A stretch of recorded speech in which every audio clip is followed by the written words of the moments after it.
Euromaxx highlights. And here's your host, Karin Helmstedt. Hi there and welcome to our highlights edition from our studios at Brandenburg Gate. And here's a quick look at some of the top stories we have lined up for today. Putting in a good word, why it's sometimes tough in Germany to give and take a compliment. Financial thriller Swiss author Martin Suter presents his newest book, Monte Cristo. Norwegian long jump. We visit the country's most popular attraction in Oslo. Well, his fashions are wild, rebellious, extravagant, and some would even maybe say garish. But Philipp Plein has found his niche. The German designer had to pay his dues before he found full acceptance in the fashion world. But in the end, his luxury concept of delivering dreams works like a charm. Well, today he runs a massive global empire, and at Milan Fashion Week, his show was one of the highlights. Philipp Plein really went all out with a roller coaster and live music. It's a spectacle that almost makes his new clothing collection beside the point.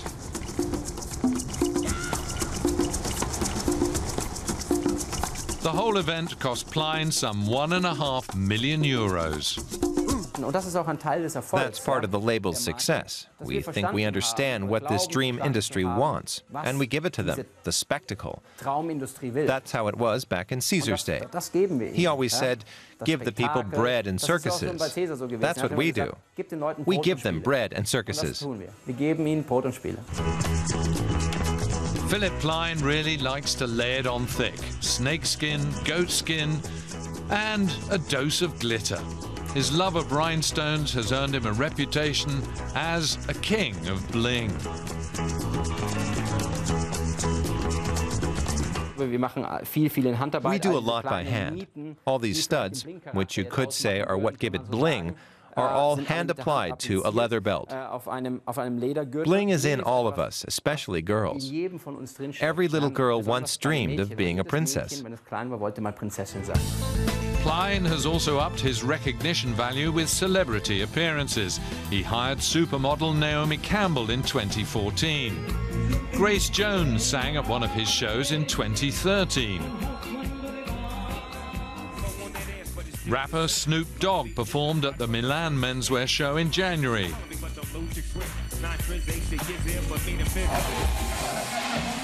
And hotel heiress Paris Hilton showed up clad all in Philipp Plein.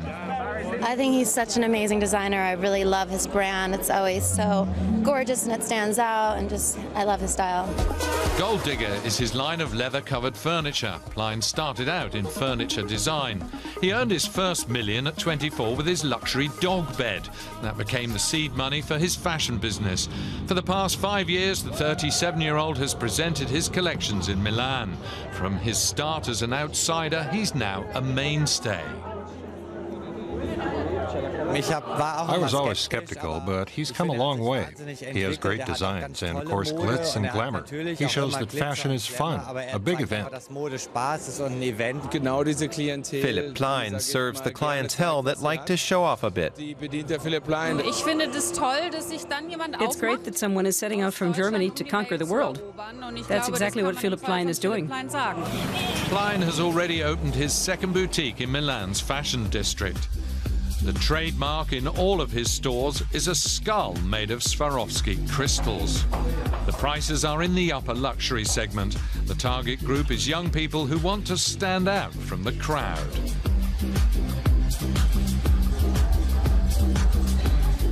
That's why we're the new generation. We're a brand that I would say captures the zeitgeist, because I'm close to the consumer. I also see myself as a consumer, and I design for the client.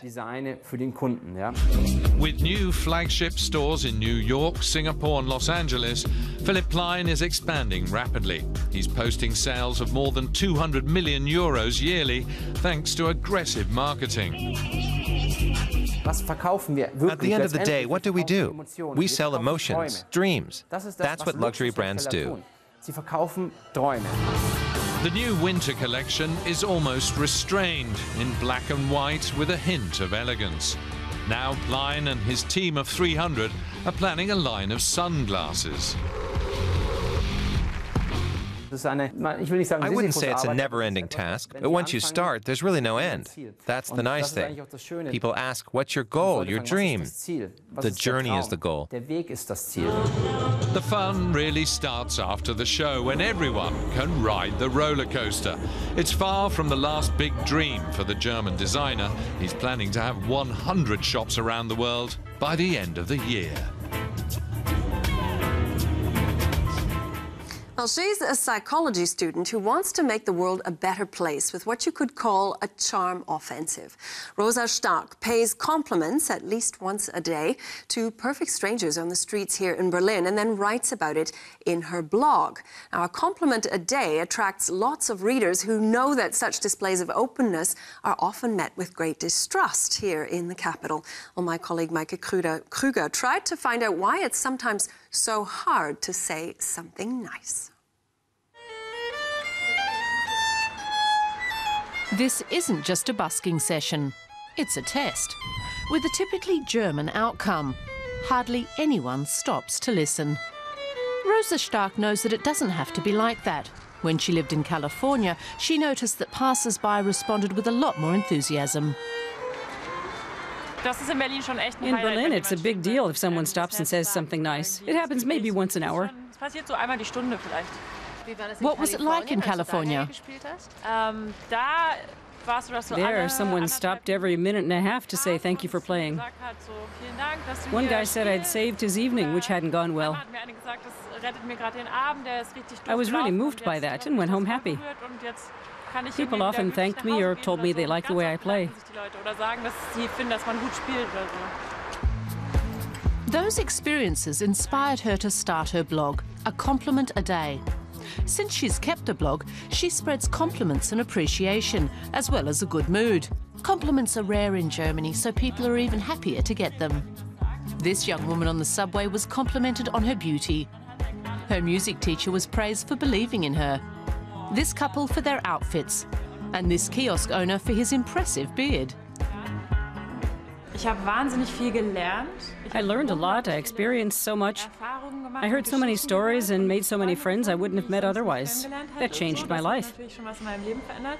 I've also changed in that I now know that even in Germany, if I'm willing to approach people, it's worth it.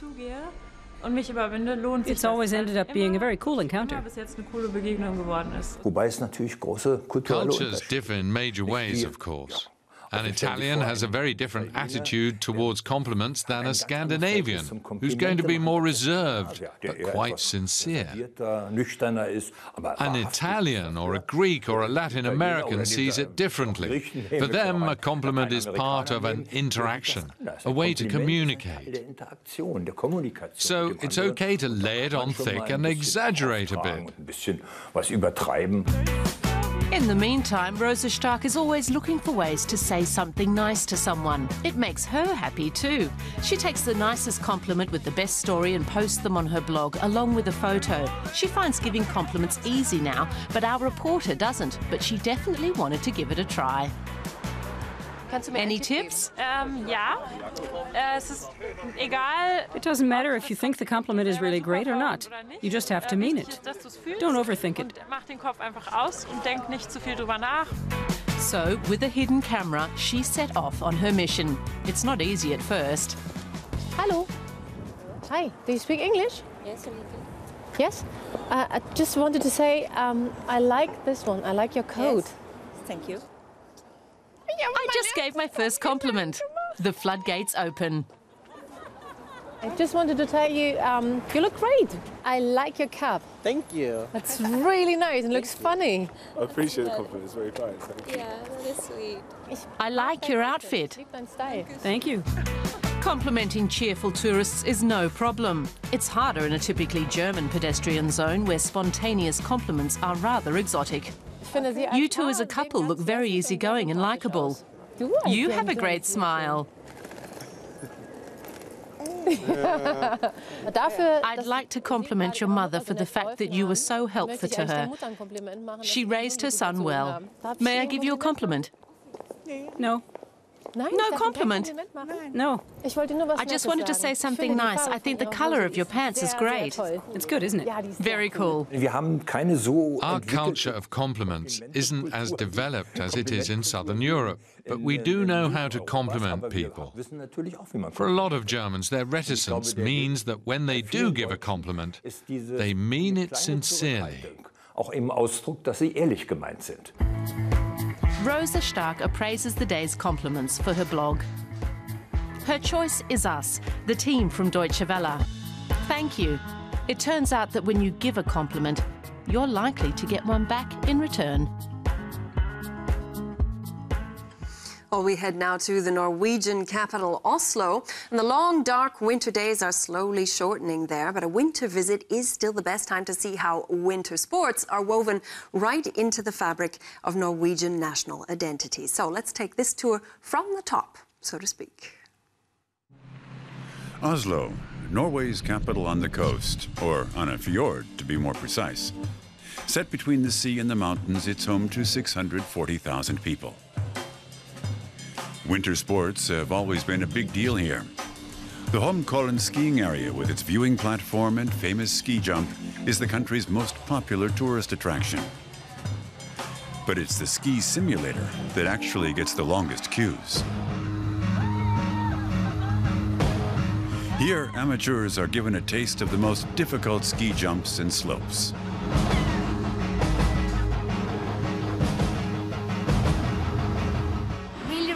Okay, I mean, I have never like tried something similar, but it's really cool and you feel like you're going to crash.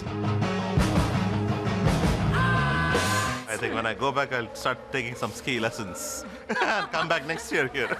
This has motivated us. Things are a little calmer at the museum next door. First opened in 1923, it's the world's oldest skiing museum. Its exhibits showcase everything from skis dating back to AD 600 to modern high-tech equipment. We Norwegians are born with skis. Skis are synonyms with roots and identity. And Holmenkollen is, in one way, the jumping hill. It's the answer of the Eiffel Tower in Paris. Holmenkollen is about a half-hour drive from the city center. Karl Johans gate is the city's main shopping street. It leads to the Royal Palace, which is still home to Norway's royal family. Other popular sites in the area include the City Hall and the Akershus Fortress. I think you have to come to Norway when it's cold. You have to come to Norway with a big coat, big gloves. You need to see it in all its beauty, and I think it's wonderful when it's cold. In recent years, Oslo's cityscape has changed, taking on a much more modern look. The Opera House is the most obvious example. Built in 2008, the building itself has become a popular place to go out and relax right in the center of Oslo. And it is a building that connects to the Norwegian nature. It looks like a glacier coming up from the ocean front, and it also has materials that relates to Norwegian nature, like the oak. At the in-house workshop, staff are busy preparing props and scenery for the upcoming opera Carmen.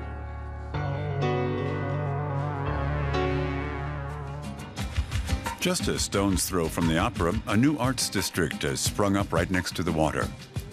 Tjufholmen boasts numerous art galleries and sculptures.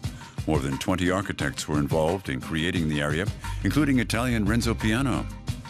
He designed the Astrup Fearnley Museum in the heart of Tjufholmen. It houses one of the leading collections of modern art in Northern Europe, including works by Damien Hirst.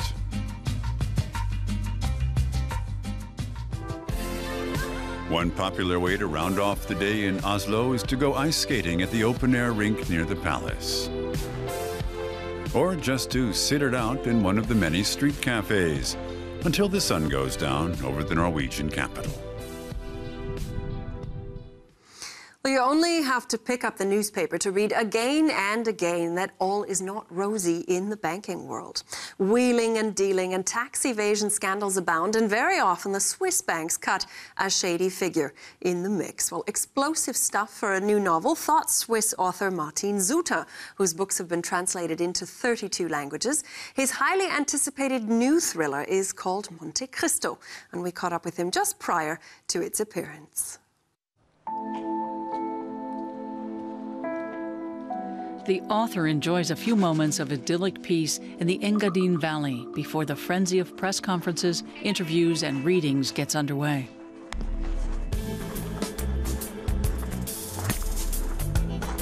I need the holiday with the family a week before the book comes out to recharge my batteries. And then I can look forward to it all. Suter's new book, Monte Cristo, is set in Switzerland. It's a thriller based on a banking scandal, a very fitting theme.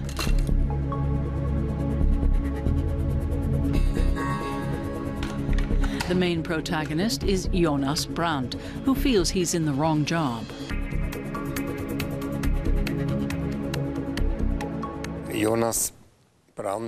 Jonas Brandt dreams of becoming a film director. He paid for his own training as a cameraman and thinks that being a video journalist is just a stopgap job.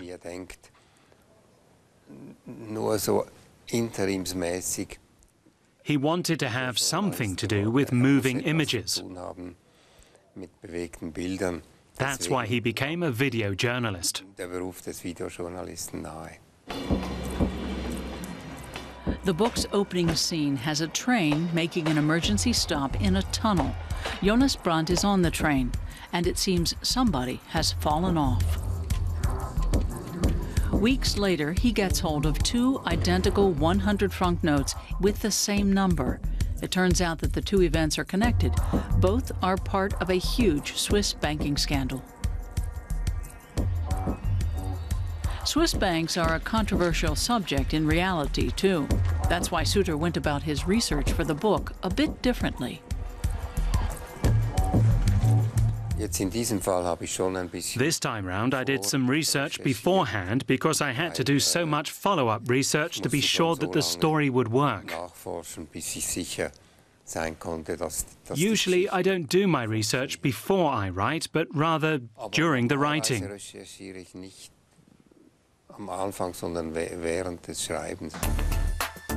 The former advertising copywriter has completed several big novels since his first book, Small World, came out in 1997. He's currently Switzerland's most successful writer. Some of his books have been adapted for the screen. In 2010, French actor Gérard Depardieu played the main role in Small World. I'm sure it would be more stressful to be unsuccessful. It's great to be successful, of course, and have lots of people read my stories. I don't feel under pressure.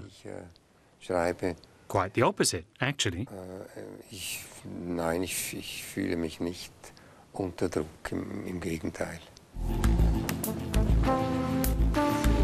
Without really intending to, Martin Suter has become a vocal critic of Swiss society in his books and his newspaper articles. He says his plots are not that far-fetched.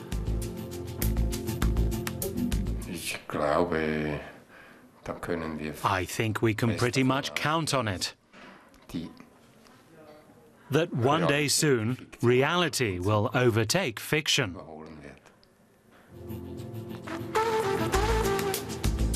Though his books can be cliffhangers, Suter lives a quiet life in Zurich with his wife and daughter.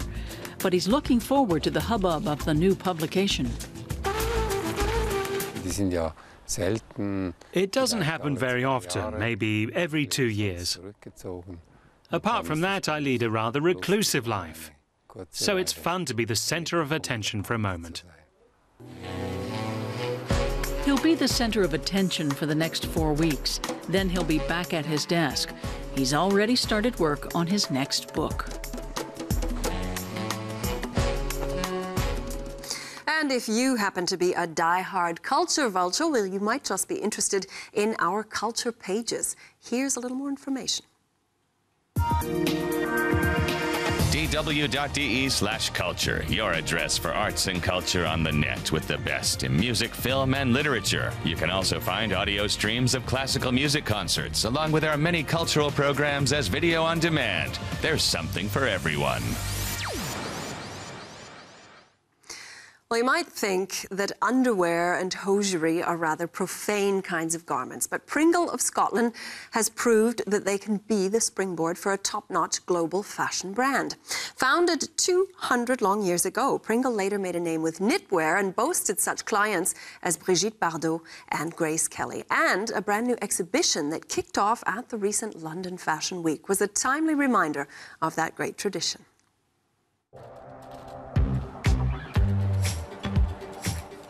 It might have been late and rather chilly, but there was no shortage of guests attending the Pringle of Scotland event on Sunday.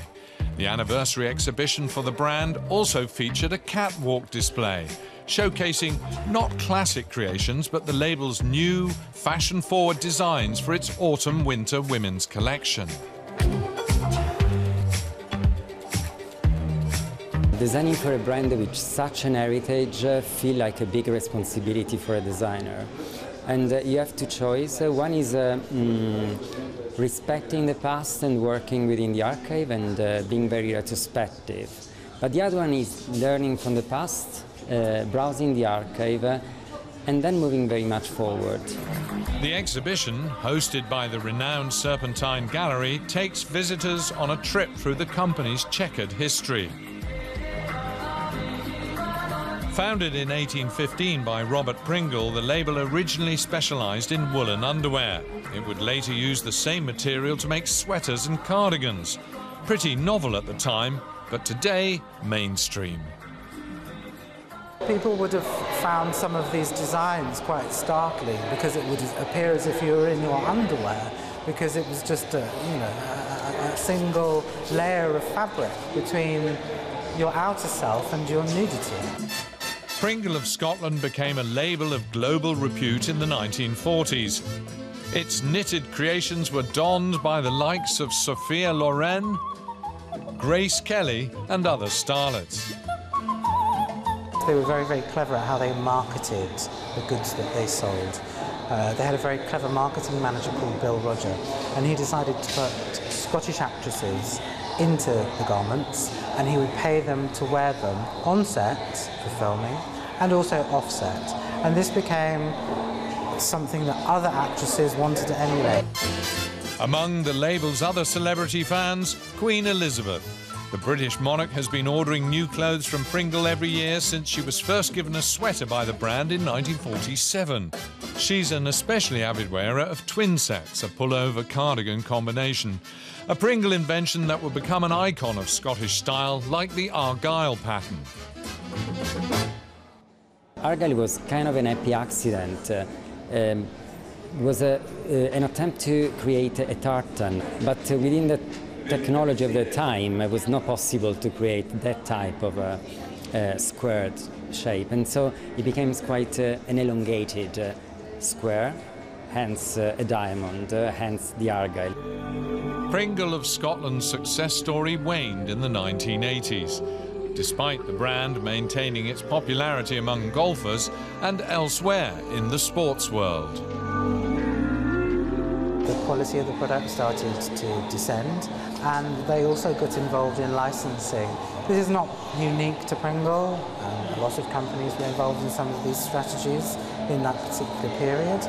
And they became known for producing socks, underwear. The company posted losses and was forced to make cuts. It was not until the past decade that the label made a comeback by using Scottish landscapes as a promotional backdrop and Scottish actress Tilda Swinton as the face of Pringle. Not for the first time, playing the heritage card worked wonders. If a brand has a heritage going back centuries, that gives the brand more material to work with. And if you then also recruit a new designer who really appreciates the brand DNA, you really can bring the brand into the here and now. What the future holds, nobody knows. But for now at least, Pringle of Scotland's decision to move with the times seems to have paid off. And speaking of time, our time is up, and that's all from us for now. But we are always alive and kicking on the internet, don't forget, and do be sure to check us out there. Until we meet again, thanks for watching. Tschüss and auf Wiedersehen aus Berlin.